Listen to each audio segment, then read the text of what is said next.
안녕하세요. 한국 마이크로소프트에서 IT 프로 기술 전도사를 맡고 있는 백승주라고 합니다. 한 10여일 정도 전에 여러 가지 사건 사고로 인해서 생방송이 진행되지 못했던 점 저도 다시 한번 사과 말씀드리고요. 저희의 마케팅 매니저께서 앞에 사과 방송을 하셨습니다. 그래서 오늘은 1시간 동안 마이크로소프트의 가상화에 대한 얘기를 좀 드리려고 하고요. 마이크로소프트의 가상화가 현재까지 왔던 모습, 그리고 앞으로 어떤 방향으로 흘러갈지에 대해서 간략하게 살펴보고 간단한 Q&A를 받는 시간을 갖도록 하겠습니다. 그래서 지금 이제 산업이 여러 가지로 몇십 년에 걸쳐 가지고 변화되고 있는데요. 이 변화되고 있는 그 산업의 형태가 우리가 보통 IT를 얘기하면은 메인프레임부터 얘기를 시작하게 됩니다. 이 메인프레임은 말 그대로 어떤 큰 장치 내에다가 다수의 자원을 콘솔리데이션 시켜놓고 원격에서 아니면 그 앞에 있는 여러 가지 콘솔에서 작업하는 형태의 중앙 집중식이었었는데요. 이것이 클라이언트 서버 방식으로 변경된 이후에 클라이언트 단의 여러 가지 자원, 서버 단의 여러 가지 자원을 이중적으로 사용하는 구조를 가졌습니다. 산업이 좀 이렇게 틱톡 현상으로 왼쪽과 오른쪽을 반복하는 그런 증상을 보이고 있는데요. 클라이언트 서버에 대한 구조가 나온 이후에 우리가 이제 잘 알고 계시는 웹이라고 하는 문화가 생기면서 웹 기술을 이용해서 여러 가지의 그 정보들을 외부로 송출하는, 아니면 사용하는, 아니면 자원을 이용하는 형태로 활용이 됐었고요. 여기서 끝날 것 같았던 이 환경 자체가 버추얼라이제이션 기술의 등장으로 유휴 자원들, 다시 말씀드리면 서버를 100% 쓰기가 상당히 어렵습니다. 특히 요새같이 CPU의 코어도 많아지고 메모리를 어렵지 않게 추가할 수 있는 그런 환경 내에서는 이 서버를 좀 더 잘 쓸 수 있는 방법이 무엇이 있느냐에 대한 고민을 하게 되었던 것이고요. 이것을 좀 더 최적화해서 쓸 수 있는 방향으로서 버추얼라이제이션을 고민하게 되었습니다. 마이크로소프트는 윈도우 서버 2008에서 하이퍼V라고 하는 첫 번째 서버 가상화 기술을 탑재를 하였고요. 2008 R2 그리고 올해 얘기가 되고 있는 윈도우 서버 8까지 계속 가상화 기술을 클라우드 플랫폼에 맞추어서 발전시키고 미래에 대한 여러 가지 기술들을 대비할 수 있도록 노하우를 집어넣고 있습니다. 그래서 이 버추얼라이제이션 이후에 우리가 무엇이 넥스트냐라는 것을 생각을 했을 때 이 넥스트 모델은 잘 아시겠지만 클라우드 모델이다라고 얘기를 하고 있고요. 작년 초만 하더라도 이 클라우드 모델이 어떻게 될 것이냐에 대해서 많은 분들이 고민을 하셨었지만 이 클라우드 모델은 이제 IT 인프라의 기본적인 이용 형태로 자리 잡고 있습니다. 그럼 이 클라우드 인프라 자체가 IT를 서비스로 만드는 형태에서 굉장히 중요한 역할을 하게 되었고요. 근데 이 클라우드라고 하는 것은 단순하게 가상화로만 구성되는 것이 아니라 가상화 플러스 알파로서 구성이 되게 됩니다. 이 알파가 바로 이전에 제가 웹 세미나를 통해서 전달을 해드렸던 시스템 센터라고 하는 관리 기술이 마이크로소프트에서는 필요했다는 것이고요. 오늘은 그것에 맞춰서 클라우드를 구성하는 여러 요소에, 즉 IT를 서비스로 만드는 여러 요소의 중요한 클라우드 컴퓨팅의 핵심인 가상화를 이제 살펴보도록 하겠습니다. 그래서 마이크로소프트의 가상화가 왜 시작됐느냐라는 것을 많이들 질문을 하십니다. 마이크로소프트의 가상화는 거슬러 올라가면 굉장히 오래전부터 생각을 해야 되는데요. 실제로 중요한 기술로서 고민을 했던 것은 윈도우 서버 2008의 출시 시점부터가 그 시점이 되었습니다. 왜냐하면 앞으로 하드웨어 플랫폼에 대한 파워가 늘어남으로써 이 늘어나는 플랫폼 파워에 대해서 운영체제가 좀 더 잘 쓸 수 있는 방안이 무엇이냐에 대해서 고민을 했다는 것이고요. 이랬을 때 고객께서 윈도우를 쓰시건 리눅스를 쓰시건 기타 여러 가지의 운영체제를 쓰시더라도 이 운영체제가 하드웨어 플랫폼을 좀 더 효율적으로, 다시 말씀드리면 그 가용성이라든가 사용률을 극대화하면서 쓸 수 있는 방안이 무엇이냐는 겁니다. 그런 입장에서 시장에서 많이 사용하고 계시는 윈도우 서버에 대해서 이것을 좀 더 파워 있게 아니면 효율적으로 운영할 수 있는 가상화 플랫폼이 필요했다는 것이고요. 이런 가상화 플랫폼에 대한 생각을 그대로 윈도우 서버 2008부터 시작해서 하이퍼V라는 이름으로 제공을 했던 것입니다. 그래서 저희 같은 경우는 이렇게 윈도우 플랫폼이라는 것을 가지고 있었기 때문에 이 윈도우 플랫폼을 잘 쓸 수 있는 엔진이 필요했고요. 이 엔진에 대해서 저희가 윈도우 기술에 탑재를 해야 한다는 것이 마치 사명처럼 생각했다는 것이죠.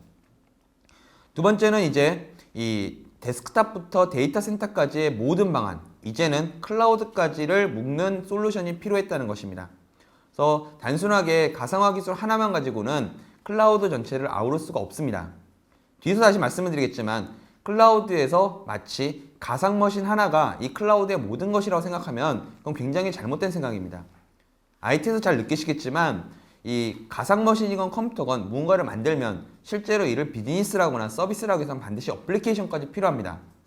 근데 대부분의 가상화 벤더가 주장하고 있는 클라우드라는 것은 가상화 자체만을 얘기를 하고 있고 이 가상화 자체가 무언가를 할 수 있고 확장할 수 있고 볼 수 있고 관리할 수 있는 그런 측면까지는 제가 보기에는 거의 주장을 하지 못하고 있습니다. 이유는 굉장히 간단합니다. 그쪽은 어플리케이션 레벨까지를 핸들링할 수 있는 여러 가지 생각이 아직까지는 발전을 시켜야 되기 때문입니다. 그래서 마이크로소프트 같은 경우는 기본적으로 윈도우라고 하는 클라이언트 운영체제와 윈도우 서버라고 하는 서버 운영체제 그리고 그 위에서 동작하고 있는 여러 가지 어플리케이션까지를 오랜 기간 동안 개발해왔고 더불어서 잘 알고 계시는 라이브라든가 오피스 365라든가 빙이라든가 이런 클라우드에 대한 서비스 플랫폼을 장기간 운영해온 노하우를 다 가상화라든가 시스템 센터라든가 나아가서 클라우드 그리고 마이크로소프트 제품의 거의 대부분에 이러한 철학을 녹여놓았습니다.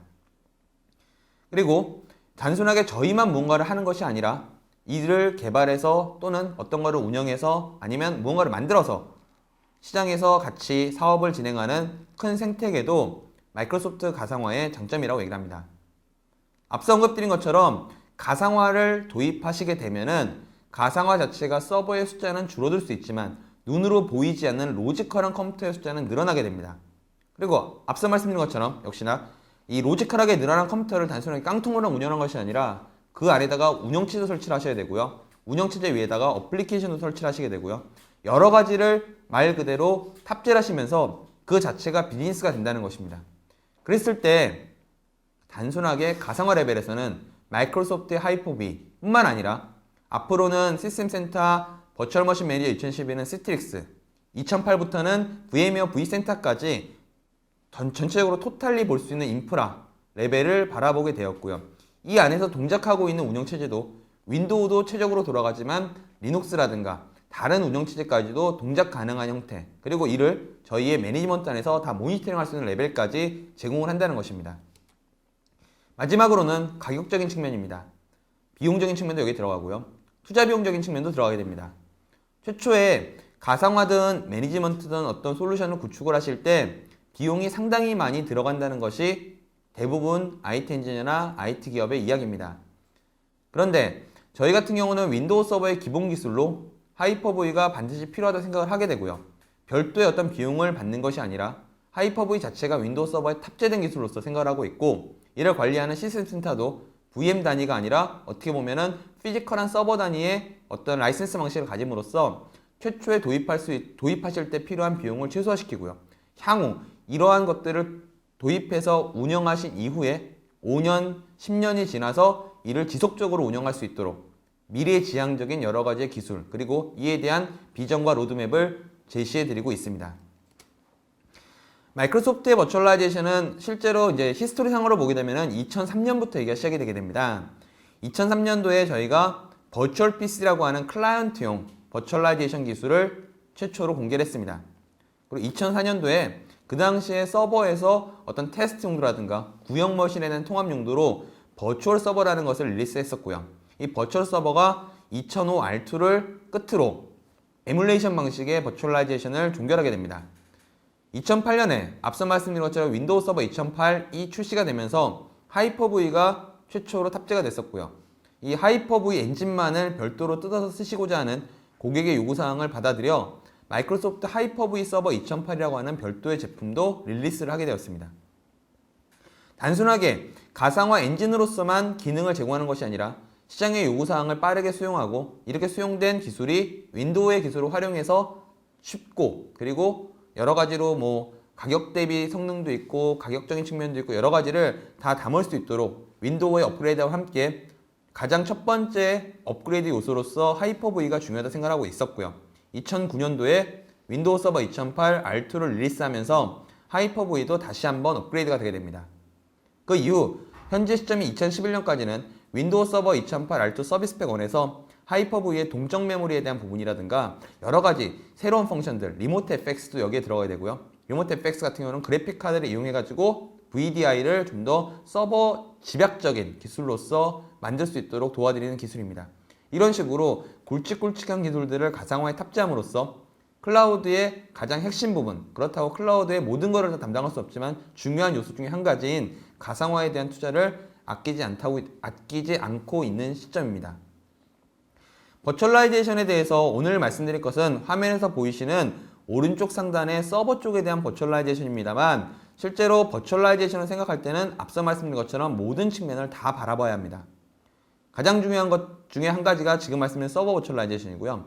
이 위에서 동작하는 어플리케이션 레벨의 버추얼라이제이션, 그리고 그 위에서 운영되게 되는, 사용되게 되는 데이터에 대한 버추얼라이제이션, 그리고 테스트 용도라든가 호환성 용도라든가 아니면 개인이 무언가 그냥 간단하게 이용해 볼 수 있는 데스크탑의 버추얼라이제이션까지 이 모든 버추얼라이제이션을 전체적으로 제공하고 있고요. 이 모든 것을 계기별로 따로따로 관리하는 것이 아니라 관리에 대해서는 앞선 세미나에서 말씀드렸던 시스템 센터라는 기술을 활용해 가지고 중앙에서 관리를 하게 됩니다.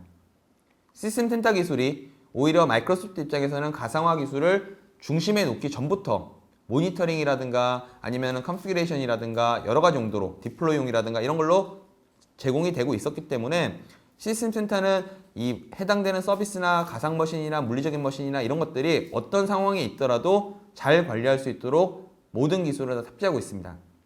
그래서 저희 경쟁사 같은 경우는 일반적으로 관리 기술 이러면 매니지먼트 단에서 버추얼라이제이션만 관리할 수 있는 것이 목적이라고 얘기를 하지만 앞서 설명드린 것처럼 관리라고 하는 측면에서는 가상 머신도 중요하지만 그 안에 동작하는 운영체제와 운영체제 위에서 동작하고 있는 어플리케이션에 대한 레벨, 나아가서 어플리케이션을 사용하는 데이터 레벨까지의 모든 부분을 다 매니지먼트 할 수 있어야 되는 것입니다. 그리고 이런 기술은 가상화 엔진을 만들고 있는 회사에서 당연히 같이 제공하는 것이 가장 노하우가 많이 들어간 형태로 제공이 되게 되고요. 더 나아가서는 퍼블릭 클라우드를 오랫동안 운영을 해본 그런 노하우가 있는 회사가 이런 기술도 당연히 더 잘 만든다고 개인적으로 생각을 합니다. 이랬을 때 가상화 기술과 더불어서 있는 시스템 센터에 대한 부분도 분명히 생각을 하셔야 되고요. 이 전체를 묶어가지고 현재 프라이빗 클라우드라는 단어로 쓰여지고 있습니다. 말씀드린 것처럼 어플리케이션이 결국 키입니다. 이 위에서 무언가를 쓸 수 있느냐가 굉장히 중요하다는 겁니다. 단순하게 운영체제만 잘 돌아간다 이랬을 때는 할 수 있는 게 없습니다.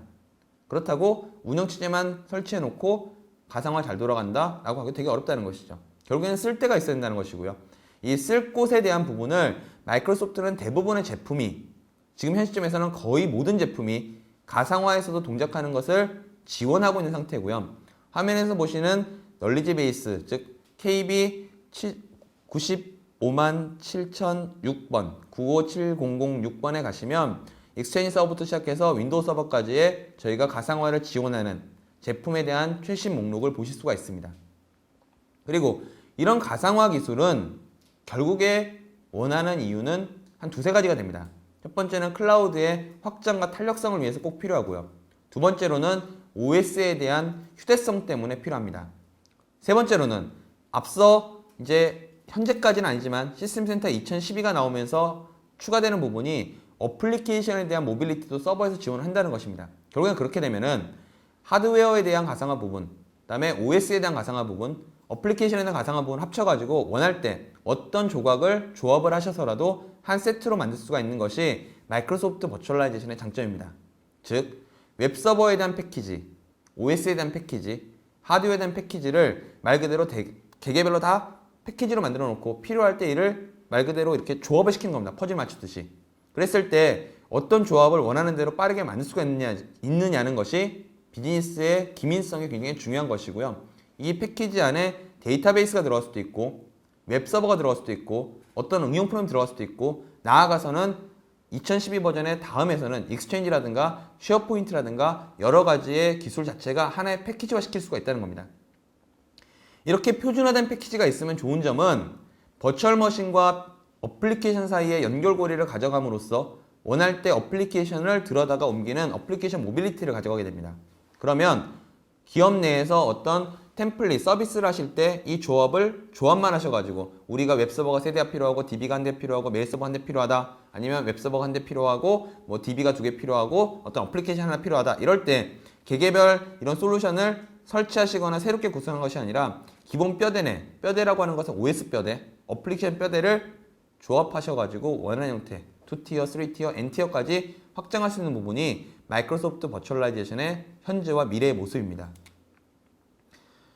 말씀드린 것처럼 결국에는 하드웨어부터 시작해서 어플리케이션, 그 위에 있는 데이터, 더 나아가 이 어플리케이션을 개발할 수 있는 방향까지에 대해서 누군가가 토탈리 책임을 지고 있는 부분이 필요하다는 것이고요. 저희가 단순하게 마이크로소프트 혼자서만 하는 것이 아니라 생태계에 있는 하드웨어 벤더, OS 벤더, 가상화 벤더, 어플리케이션 벤더, 이 기타 여러 가지의 개발 벤더까지 모든 분들이 저희의 솔루션을 쓸 수 있도록 항상 열려있는 상태로 제공하고 있고요. 이러한 열려있는 상태는 저희만을 위한 뭔가 폐쇄적인 부분을 갖고 있는 것이 아니라 누구든지 해당되는 API나 방법론을 이용하시면 똑같은 형태로 저희와 동일하게 성능을 이용하실 수가 있습니다. 그래서 하드웨어 쪽에서는 하드웨어 벤더들과 통합이 돼서 하이퍼V 패스트 트랙이라고 하는 것을 이미 제공하고 있고요. OS 레벨에서는 윈도우, 리눅스 다 지원하고 있고요. 하이퍼바이저 레벨에 대한 관리도 하이퍼V, VM웨어, 시트릭스 다 지원하고 있고요. 그 다음에 기타 등등의 관리 제품도 단순하게 윈도우를 시스템 센터만 관리할 수 있는 것이 아니라 기타 여러 가지의 매니지먼트군과 연계해서도 관리할 수가 있습니다. 그리고 시스템 센터 내에서 해당되는 매니지먼트에 대한 오케스트레이션을 관리할 때도 저희 것만을 지원하는 측면이 아니라 저희의 하이퍼V 위에서 다른 형태의 기술도 표준화만 지원을 한다면 연결해 쓸 수 있는 분야로 확장할 수가 있다는 겁니다. 그래서 결국에는요, 클라우드의 핵심이 가상화는 맞습니다만 가상화와 클라우드의 모든 것은 아니라는 것입니다. 그래서 클라우드 자체가 가상화 기술의 핵심으로 들어가 있기 때문에 그 여러 가지 형태로 가상화 자체 기술이 발전을 해야 한다는 것은 저희가 기본적으로 동일하고 있는 상태고요. 그래서 윈도우 서버 2008, 2008 R2, 윈도우 서버 8까지 이 하이퍼V가 첫 번째의 개발 방향의 목표로 되어져 있습니다. 그래서 프라이빗 클라우드의 컴포넌트에 대한 부분을 살펴보게 되면요, 클라우드의 하드웨어에 대한 부분을 제공하는 것이 결국에는 가상화입니다. 즉 가상화 하나만 놓고 보면은 클라우드 자체에 이아스밖에 제공을 못한다는 겁니다. 근데 이아스도 가상화만 있을 때 가상 머신을 가상화 기술에서 만들어주고 제공하고 누가 들어와서 포탈에서 만들고 이런 것들을 총체적으로 하시기 위해서는 가상화와 더불어서 이를 접속할 수 있는 웹 기술이라든가 매니지먼트 기술도 필요하다는 것이고요. 당연히 이런 기반은 마이크로소프트의 하이퍼V 위에서도 원활하게 다 동작을 하게 됩니다. 그래서 프라이빗 클라우드를 구성하기 위한 기본 요소에 가장 하단에 있는 인프라스트럭처 에서 서비스를 만들기 위해서 윈도우 서버 2008 R2의 하이퍼V를 사용하시고 이에 대한 관리로 매니지먼트를 할 수가 있게 되고요. 그리고 이를 이용해서 뭔가 플랫폼을 제공하는 파스의 형태는 당연히 OS가 올라가 있는 상태에서 이 안에서 웹롤을 만든다거나 워커롤을 만들 수 있는 형태로 윈도우 애저 플랫폼으로 확장할 수가 있습니다. 요새 많이 하시는 질문 중에 한 가지가 윈도우 애저 같은 거를 우리가 만들 수 없느냐는 질문을 하시는데 결국 윈도우 애저도 열어보면은 저희의 윈도우 서버 기술로 만들어져 있는 것이고요. 윈도우 애저를 몇 년간 운영하면서 얻은 노하우나 생각들을 윈도우 서버에 다시 한번 집어넣는 작업들을 하고 있습니다. 마찬가지로 여기 레벨에서도 매니지먼트는 계속 시스템 센터가 담당을 하고 있습니다. 마지막인 SaaS입니다. 결국에는 쓸 게 있어야 된다는 겁니다. 가상화 위에서 무언가를 돌리고 이 무언가를 위해서 비즈니스를 하려면 소프트웨어가 있어야 되는데 소프트웨어적인 측면에서도 퍼블릭 서비스인 오피스 365, 윈도우 인튠, 다이나믹스 형태를 서비스 형태로 제공하기도 하고요. 우리는 이것을 설치하고 싶다. 근데 이 설치된 것이 가상화 플랫폼에 최적화되어야 된다. 그리고 이것을 기술 지원하고 책임질 수 있어야 한다는 측면에서는 마이크로소프트가 토탈리 솔루션으로 제공을 하고 있다는 겁니다. 만약에 여러분들께서 가상화를 운영하시는데 장애가 났다 이랬을 때 플랫폼 벤더와 가상화 벤더가 틀리게 되면은 이를 어떻게 기술 지원 받고 어떤 절차를 밟으실지는 잘 생각이 드실 거라 생각을 합니다. 말 그대로 가상화 벤더 부르고 운영체제 벤더 부르고 하드웨어 벤더를 불러야 하는데 이 중에 어떤 한 요소라도 한 벤더로 통일되게 되면은 두 곳, 적게는 한 곳만 부를 수 있으면 가장 최고겠죠. 이런 식으로 윈도우 플랫폼 그리고 나아가 리눅스 플랫폼까지를 가장 잘 알고 있는 가상화가 무엇인지 현 시점에서 윈도우 서버 2008 하이퍼V라 생각을 하고 있고요. 하이퍼V 위에 동작하는 윈도우가 저희가 생각하는 가장 최고의 성능을 보여주고 있습니다. 그래서 하이퍼V에 대한 이아스 부분을 오늘 설명을 드리고 있고요. 이 이아스인 프라이빗 클라우드 솔루션 안에 이아스가 하나의 그 고리가 되는 것이고, 이 고리가 되는 거 안에서 여러 가지를 어떻게 정의를 해놨느냐라는 것을 봤을 때 결국에는 이아스는 프라이빗 클라우드는 이 밑에 있는 그 하드웨어를 로지컬하게 쪼개고 유틸라이제이션을 올리고 이것을 누군가에 제공할 수 있는 것을 얘기를 하고 있고요. 두 번째로 마이크로소프트에서는 이것에 대해서 프라이빗 클라우드는 그 조직 내에서 리소스를 잘 쪼개서 내보내는데 중요한 거는 이것이 우리 집 안에 있는 온프라미스 형태로 제공이 돼야 되고 필요하면은 밖에 있는 오프프라미스, 퍼블릭 클라우드까지 지원을 해야 한다는 것입니다. 그래서 이 연결고리를 다 제공하는 가장 엔진이 되는 것이 하이퍼V가 되는 것이고요. 그럼 예상이 되시겠지만 하이퍼V의 넥스트 모델로는 현재 사용하고 계시는 가상 머신이 원할 때는 퍼블릭 클라우드도 넘어갈 수 있게 되고 퍼블릭 클라우드에서 운영하고 있던 머신이 필요할 때는 우리 집 안으로 들어올 수 있는 모델도 돼야 된다는 겁니다. 그리고 자원이 필요할 때 운영 도중에 자원을 늘릴 수 있어야 되고요. 자원이 더 이상 필요 없을 때는 운영 도중에 일을 다시 회수할 수도 있어야 합니다. 그래서 이런 기술은 다 만들어 놓고 커스터머 형태로 제공할 수 있는 형태도 돼야 되고요. 필요하다 한다면 우리 집 안에 용도로만도 만들 수가 있어야 된다는 것이죠. 우리 집 안에 용도로만 만드는 프라이빗 클라우드에서 중요한 팩트는 제어와 위임과 여러 가지의 그 커스터마이징 가능한 부분입니다. 여기는 커스터마이징을 하려면 가상화 엔진과 더불어서 여러 가지가 같이 다 붙어있는 것을 예상하실 수가 있고요. 당연히 이 안에서 돌아가고 있는 가상화 엔진, 하이퍼V, 그리고 이를 관리하는 시스템 센터, 그리고 나아가서 이를 웹에서 접속해서 사용자가 필요할 때 받아갈 수 있는 셀프 서비스 포털까지 모든 솔루션을 가지고 있는 것이 프라이빗 클라우드의 가장 마지막 레벨이라고 얘기를 합니다. 결국에는 이아스가 발전해갔던, 가상화가 발전해갔던 모습은 옛날에는 깡통 레벨의 컴퓨터가 있었다고 한다면 이것을 잘 나눠 쓸 수 있는 형태의 버추얼라이제이션이 됐고 버추얼라이제이션으로 늘어난 여러 가지의 활용 용도를 잘 관리할 수 있는 매니지먼트가 있는 형태가 프라이빗 클라우드가 되는 것이고요. 프라이빗 클라우드를 대외적으로 서비스를 하게 되는 것이 퍼블릭 클라우드가 되게 됩니다.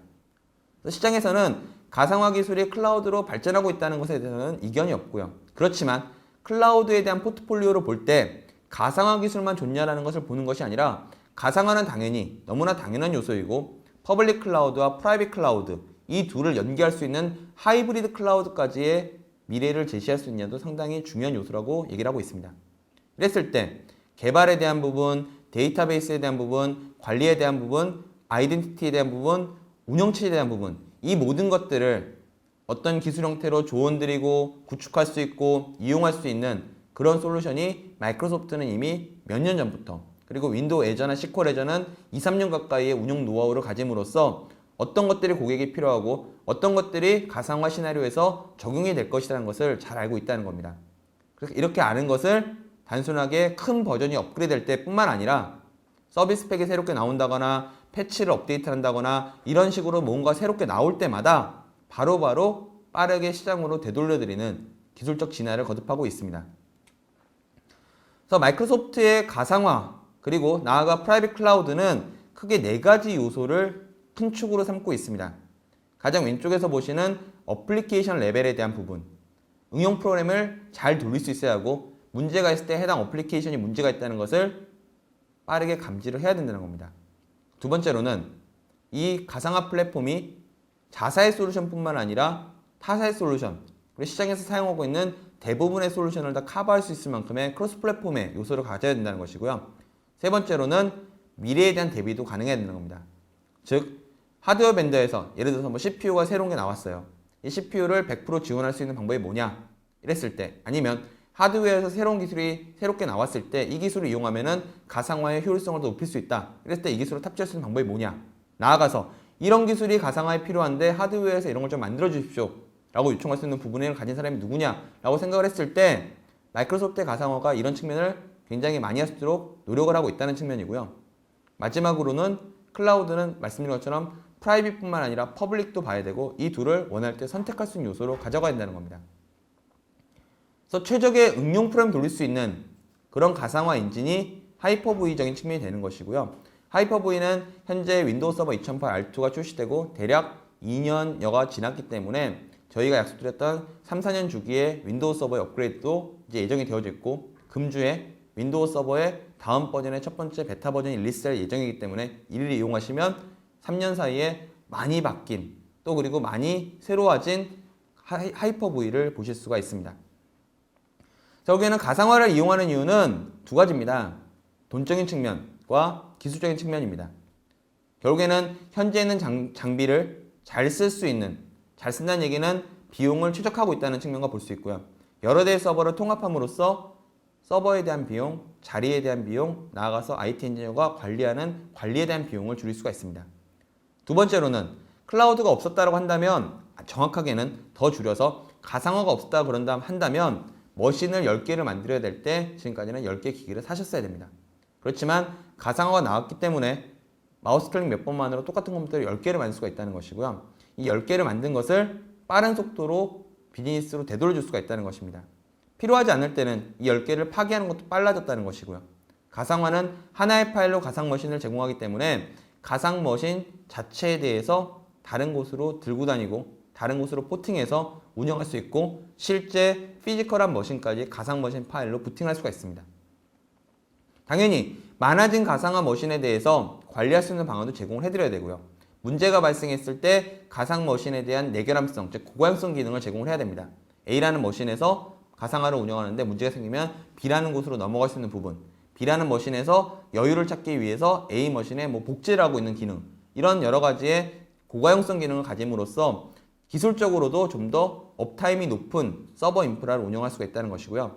세 번째로는 이용량 기반의 과금이라든가 이용량 기반의 여러 가지의 시나리오를 가져갈 수 있습니다. 하드웨어를 잘 쓰고 있다는 것은 또 다른 비용적 측면이라든가 트렌드적인 측면에서는 그린IT에 일조하는 측면이 되게 됩니다. 서버의 양이 줄어들었다는 것은 전기의 소모가 줄어들었다는 것이고요.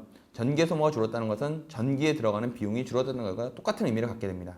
이랬을 때 그린IT적인 측면을 일조할 수가 있다는 것이고요. 서버가 많았을 때 이용하는 측면과 적었을 때 이용하는 측면은 당연히 비용적으로도 엄청난 차이를 보이게 됩니다. 마지막으로는 클라우드 자체가 보안에 대해서 좀 더 확장된 모델 또는 향상된 모델을 제공합니다. 그래서 표준을 지향하는 보안 모델을 클라우드, 가상화, 매니지먼트, 실제 어플리케이션까지 다 적용할 수 있기 때문에 말 그대로 클라우드 자체, 가상화 자체를 잘 운영하시게 되면 기업 내 보안도 한 단계 올라갈 수가 있다는 것이죠. IT 엔지니어 분들께서 가상화를 한다는 자체도 어떻게 보면 클라우드를 한다라고 계속 지금 제가 말씀을 드리고 있습니다만 이 가상화라고 있다는 단어와 클라우드라고 있다는 단어는 완전히 받아들이는 입장에서는 차이가 틀린 것이고요. 가상화 플러스 관리 플러스 아이덴티티 플러스 여러 가지 말 그대로 클라우드에는 레벨 1, 레벨 2, 레벨 3, 레벨 4 계속 올라가신 형태로 기업에서 굉장히 중요한 존재로 자리 잡으실 수가 있습니다. 그래서 결론은 가상화는 프라이빗 클라우드가 아닙니다. 프라이빗 클라우드의 원 오브 컴포넌트가 가상화입니다. 그래서 가상화가 클라우드라고 주장하시는 분들은 저는 솔직히 동의할 수가 없습니다. 클라우드 자체에 대해서 가상화를 구축하고 가상화를 잘 운영하고 잘 모니터링하고 이것이 어떻게 돌아가는지를 IT 엔지니어가 잘 알아야 합니다. 가상화를 이용해서 서버를 통합하고 빠르게 배포하고 필요할 때 더 만들고 그리고 네 번째는 멀티테넷 여러 가지의 다른 회사들을 마치 틀리게 운영을 하지만 운영하는 서버는 한 대로 보일 수 있는 그런 형태. 마지막으로 고가용성이라든가 운영치에 대한 모빌리티를 가질 때는 가상화가 필수적으로 필요합니다. 그렇지만 프라이빗 클라우드는 거기에 플러스 자동화된 관리 그리고 리소스에 대해서 통합할 수 있는 풀링 그리고 세 번째로 이것을 누군가 요청할 때 빠르게 받아들일 수 있는 서비스에 대한 셀프 서비스 마지막으로 이를 얼마나 썼는지를 알 수 있는 과금 모델이 필요하다는 겁니다. 그래서 제가 작년부터 많이 말씀드렸던 즉 클라우드 얘기가 나오면서 많이 말씀드린 측면이 하이퍼V 자체만 가지고는 가상화 레벨 이상을 넘어갈 수가 없고요. 거기에 가상화 엔진에 플러스 관리 레벨을 붙임으로써 여러분들의 관리 인프라 자체가 프라이빗 클라우드 솔루션까지 확장할 수 있는 방법론을 찾아야 된다는 것이죠. 간단하게 하이퍼V의 현재 모습에 대해서 한번 살펴보도록 하겠습니다. 지금 화면에서 보시는 것이 여러분들께서 많이 보시고 계시는 어떨 때는 제가 어떤 생각이 드냐면은 이 하이퍼V 자체를 데모를 이제 해야 되나라는 생각이 들 정도입니다. 그래서 피지컬 머신은 이렇게 세대가 운영이 되고 있고요. 세대 안에서 1번이 대략 한 10대, 2번이 꺼져 있는 컴퓨터 포함해서 킨 것까지 합쳐가지고 대략 한 40대 가까이, 3번에서 네, 메모리가 이 정도 사용하는 버추얼 머신 5대를 운영을 하고 있습니다. 토탈리 50대 정도의 컴퓨터가 3대에서 운영되는 컨솔리데이션을 마친 상태고요. 이 인프라는 뭐 솔직히 말씀드리면 현재 저희가 특정한 어떤 CS 프로그램을 돌리는 환경의 인프라입니다. 이 안에 가고 있는 이런 파일들 자체는 파일을 열어보면 D 드라이브에 하나의 이런 VHD 파일 형태로 되어져 있고요. 제가 만약에 이를 잡아다가 다른 곳으로 카피해서 붙여넣는다고 가정을 하면은 똑같은 시스템이 딴 곳으로 이동하는 효과를 보게 됩니다. 즉 가상화 자체가 VHD 파일을 이용해서 운영체제의 모빌리티를 가져갔다는 것이고요. 이 컴퓨터에 설치되어져 있는 랜카드를 버추얼 네트워크 매니저, 즉 스위치 정도로 운영할 수 있게 해드려서 지금 보시는 것처럼 어떤 특정한 네트워크에 대한 스위치를 만들어 가상 머신에서 이 스위치를 이용해서 네트워크를 공유할 수 있고, 그렇지만 이 네트워크는 상호간에 절대로 간섭할 수 없는 형태로 확실하게 쪼개놓은 형태가 되게 됩니다.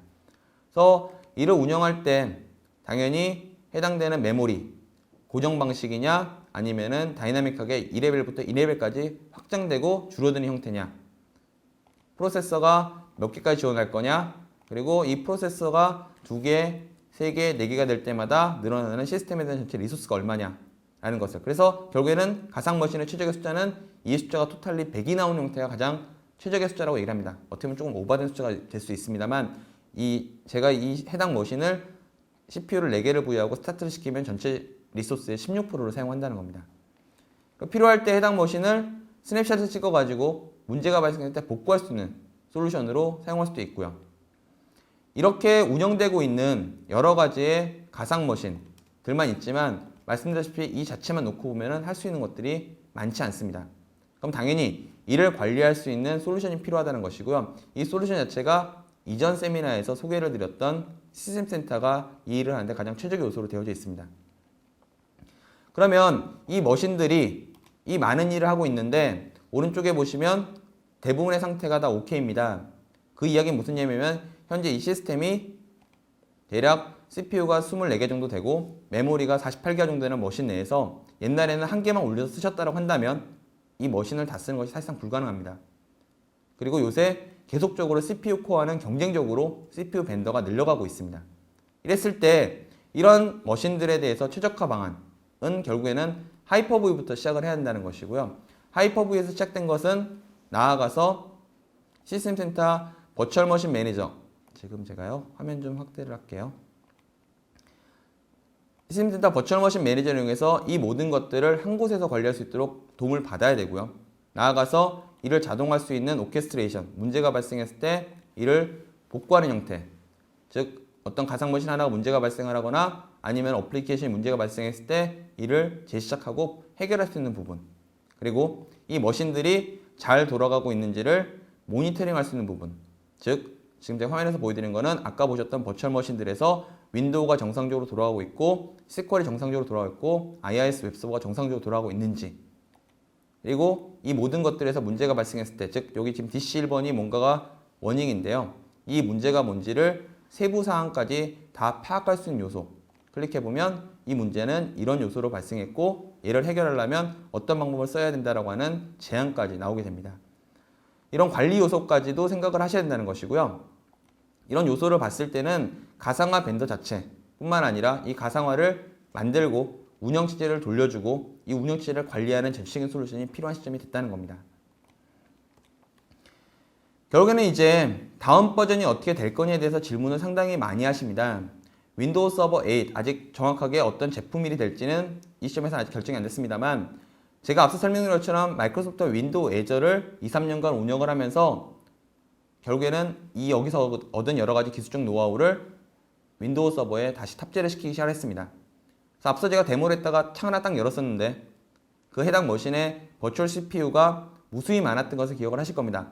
방금 전에 하이퍼V 2008 R2 버전에서는 CPU가 최대 4개까지 부여가 됐습니다만 윈도우 서버 8 같은 경우는 최대 버추얼 CPU가 32개까지 부여가 가능하고요.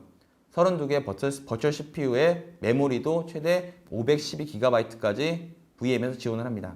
이렇게 만들 수 있는 VM은 당연히 언리미트이고요. 이뿐만 아니라 굉장히 다양한 요소의 새로운 기술들, 저희가 윈도우 애저를 운영하면서 필요했던 펑션들이 대부분 탑재가 되게 되고요. 이 탑재되는 기술을 볼 수 있는 첫 번째 시간이 다음 달에 준비를 하고 있고 잠시 후에 슬라이드에서 관련된 얘기를 알려드리려고 합니다. 말 그대로 가상화는 현재 기술이 맞습니다. 근데 현재 기술은 맞습니다만 앞으로 어떤 기술이 시장에 필요하고 이것이 실제로 고객에게 되돌아가야 되는지는 그것을 가지고 크게 운영해 보지 않은 회사에서는 제시를 할 수가 없다고 봅니다. 레퍼런스 중요하고 기술 자체도 중요하지만 이 기술에서 시장에서 요구하고 있는 바가 무엇이며 이 기술이 어떻게 탑재되고 활용될지에 대해서 전체적인 가이드를 분명히 줄 수 있어야 한다는 것입니다.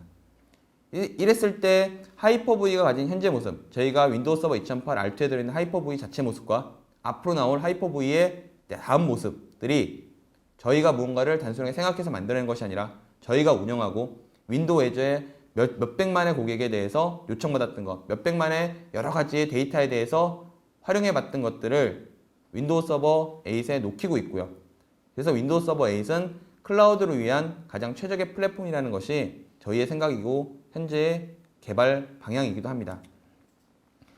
그래서 결국에는 클라우드 인프라라는 이름에서는 가상화는 핵심입니다. 그렇지만 가상화 자체가 클라우드의 모든 것은 아니라는 겁니다. 그리고 클라우드 자체의 가상화 기술은 단순하게 서버 가상화뿐만 아니라 서버 위에서 돌아가고 있는 여러 가지들을 다 커버할 만큼의 모든 것, 즉 버추얼라이제이션 360 모델로 제공이 돼야 됩니다. 이것이 세 번째 슬라이드인가에서 제가 말씀드렸던 어플리케이션 레벨, 그 다음에 데이터 레벨 이런 여러 가지에 실제로 쓸 수 있는 방향이 필요하다는 것이고요. 마이크로소프트의 지금 현재 제품들, 현재 기술들은 거의 100% 하이퍼V의 테스트를 완료를 하고 테스트한 모델에 대해서 어떤 식으로 활용하시라는 가이드까지 제공을 하고 있습니다. 이렇게 다양한 형태의 가상화를 제공하는 것뿐만 아니라 저희의 기술 플러스 시장에서 요구하는 기술, 리눅스라든가 자바라든가 기타 하드웨어에 대한 연동 기술까지도 저희가 통합 작업을 하고 있고요. 이런 통합 작업의 관리 부분은 시스템센터 2012가 이 작업에 대해서 여러 모습을 보여주고 있습니다. 클라우드의 핵심은 종착지는 하이브리드 클라우드입니다. 하이브리드 클라우드의 모습, 프라이빗과 퍼블릭을 모두 가지고 있는, 그리고 필요할 때 이를 왔다 갔다 하기 위해서는 가상화 밴드는 당연히 클라우드 플랫폼을 제공할 수 있을 만큼의 큰 포트폴리오를 갖고 있어야 하고요.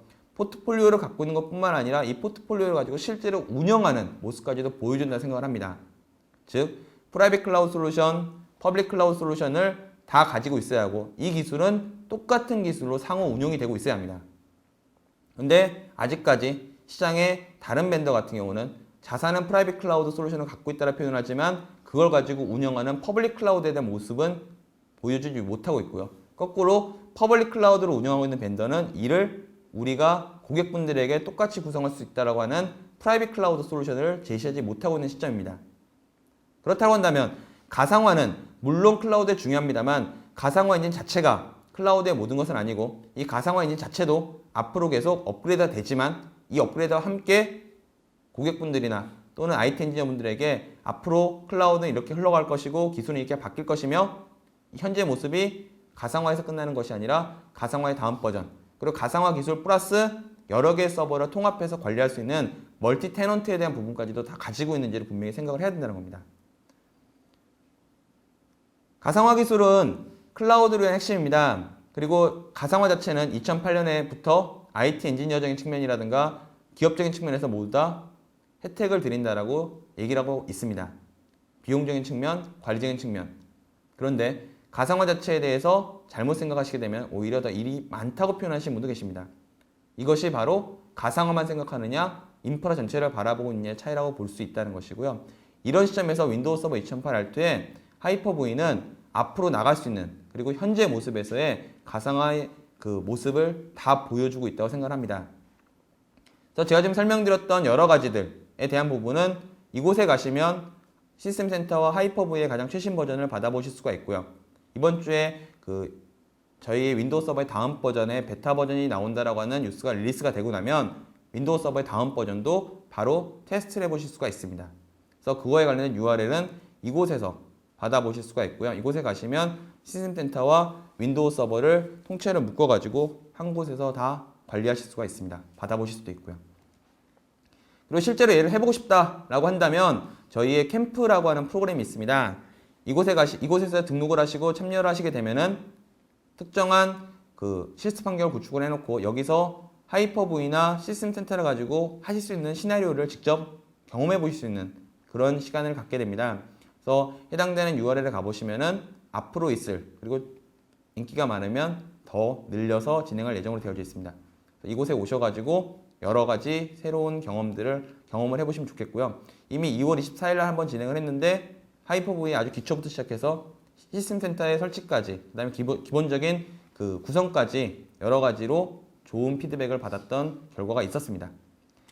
마지막으로 오늘 오전에 발표가 났던 내용인데요. 저희가 3월 27일 화요일 오전 9시부터 저녁 6시까지 프라이빗 클라우드의 신제품 발표회를 진행을 하게 됩니다. 이곳에서는 시스템 센터 2012의 여러 가지 새로운 모습을 데모나 그 설명을 곁들여서 들으실 수가 있고요. 더 나아가 앞서 설명드렸던 윈도우 서버의 다음 버전을 처음부터 끝까지 하이퍼V 레벨에서 다 살펴볼 수 있는 그런 기회를 가지려고 합니다.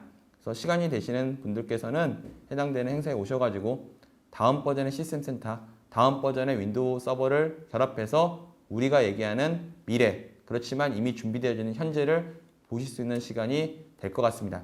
그 다음에 이제 실제로 제가 페이스북에 들어가서 Q&A를 보도록 하겠습니다. 정원우님께서 한 가지 질문을 하셨는데요. 이전에 저희가 세미나를 진행할 때 받았던 질문입니다. 하이퍼V 인프라를 구성하려고 하는데 레퍼런스 가이드가 있느냐라는 질문을 하셨는데요. 이분은 저번 주에 저희가 캠프에 오셔가지고 실제로 답변을 드리긴 했었습니다. 이것에 대해서는요. 일단 마이크로소프트 사이트에 가셔가지고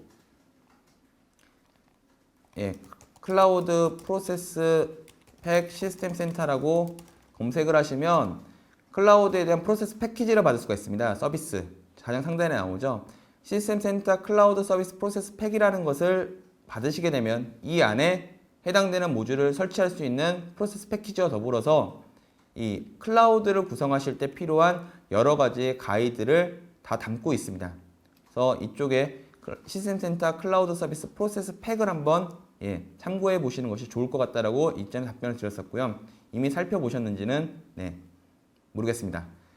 그다음에 두 번째로 베이컨님께서 VMware vSphere 5와 하이퍼V 3.0, 정확히는 윈도우 서버 8의 하이퍼V를 설명을 드리는 건데, 말씀을 하신 건데요. 저희가 하이퍼V 다음 버전 같은 경우는 이번 주에 릴리스하는 것이 베타입니다. 그리고 올해에 나오는 것을 목표로 하고 있는 걸로 알고 있습니다. 그랬을 때 특정 벤더에 있는 가상화의 장표 비교를 해가지고 뭐가 더 낫는지에 대해서는 저희가 직접 가이드 드리는 건 좀 아니라고 생각합니다. 그렇지만 어떤 기술이 나올 것이고 어떤 기술이 탑재가 완료가 됐고 이것을 활용할 수 있는 것이 무엇인지에 대해서는 3월 27일 날 거의 모두를 보여드리려고 제가 준비를 하고 있고요. 이때 하이퍼V에 들어가는 여러 가지 펑션들, 아까 보셨던 그 버추얼 프로세스에 대한 확장 부분, 하이퍼V에 대한 VM 복제 부분, 고가용성 기능, 그다음에 그 파일 공유로 활용한 여러 가지의 하이퍼V 활용 시나리오, VHD 파일에 64PB에 대한 지원, 그다음에 네트워크에 대한 스위치라든가 방화벽이라든가 안티머레어에 대한 지원, 여러 가지들을 다 보실 수가 있고요. 제 생각에는 개인적으로는 거의 비슷한 레벨 아니면 그 이상이 될 거라고 예상을 합니다. 류승훈님께서 올려주셨던 질문 중에 한 가지가 가상 서버, 즉 클라우드나 가상화를 이용하면 트래픽을 처리할 수 있다, 5년 정도 기간을 잡고 있다, 비교해 줄 수 있냐라고 하시는데요. 이것에서는 담당 영업분이나 아니면 제가 차후에 블로그에다가 이것을 저희가 간단하게 시뮬레이션해서 비교하는 장표가 있다라고 알고 있습니다. 그래서 이것을 좀 제공해 드리도록 하겠고요. 서버가 많이 몰릴 때, 최근에 제가 미국에서 들었던 사례는 슈퍼볼 결승전인가 그거 할 때 처리, 그 웹사이트라든가 광고에 대한 처리의 많은 부분을 가상화 기반의 클라우드로 했다는 것을 알고 있고요. 우리나라 같은 경우는 작년에 그 배추파동 때 농협에서 하이퍼V 기반의 가상화 클라우드, 즉 가상화를 기반으로 한 클라우드를 만들어가지고 이런 트래픽을 원활하게 처리한 사례가 있습니다. 그래서 알만한 회사 중에 하이퍼V를 쓰고 있는 데는 지금 말씀드린 농협이라든가 기타 등등에서 옛날에는 되게 찾기 어려웠습니다. 한 3, 4년 전만 하더라도. 그렇지만 지금은 하이퍼V 자체도 윈도우 서버의 기본 기술이기 때문에 윈도우 서버를 쓰고 있는 고객은 최소한 한 대, 많으면 수십 대의 서버를 가상화 기반에 쓰고 있고, 이 가상화를 운영하는 모습은 저희 마이크로소프트 사이트의 케이스 스터디를 가보시면 많이 찾아보실 수가 있습니다. 엄청나게 두드리고 계시네요. 그래서 관련된 질문들이 제가 가상화를 준비하면서 생각을 했던 것이 이 3, 4년 가까이 하이퍼V 기술은 저희가 계속적으로 정보를 드렸던 부분입니다. 그래서 마이크로소프트닷컴에서 검색을 하시던 아니면은 여러 가지로 뭐 세미나를 들으러 가시던 하이퍼V 자체에 대한 정보를 얻으시는 데는 무리가 없지 않았냐라는 생각을 되게 많이 합니다. 그리고 오늘 세미나 끝난 이후더라도 해당되는 동영상은 다시 보기로 제공을 할 예정이고요. 질문이 있으시면 해당 페이지에 올려주시면 제가 확인하는 대로 바로바로 답변을 드리도록 하겠습니다. 아니면 행사장에서 저를 보시고 저를 잡으시고 이게 뭐냐라고 물어보시면 답변을 드릴 수가 있습니다. 그럼 점심시간이 다 돼서 지금 한 11시 50분 정도가 됐는데요. 해당되는 동영상은 빠른 시간에 다시 보기로 제공을 해드릴 예정이고요. Q&A도 계속적으로 해당되는 페이스북에서 받을 예정입니다. 그렇기 때문에 동영상을 보시고 궁금하신 사항이 있으시면 올려주시면 되고요. 그리고 마지막으로 해당되는 지금 동영상 밑에 있는 설문조사는 빠뜨리지 마시고 하시고 점심 드시러 가시면 좋겠습니다. 1시간 정도, 정확히는 50분 정도 수고 많이 하셨고요. 점심 맛있게 드시고 다음번에 뭐 실제로 뵙든 또 다른 생방송 세미나를 통해서 찾아뵙도록 하겠습니다. 감사합니다.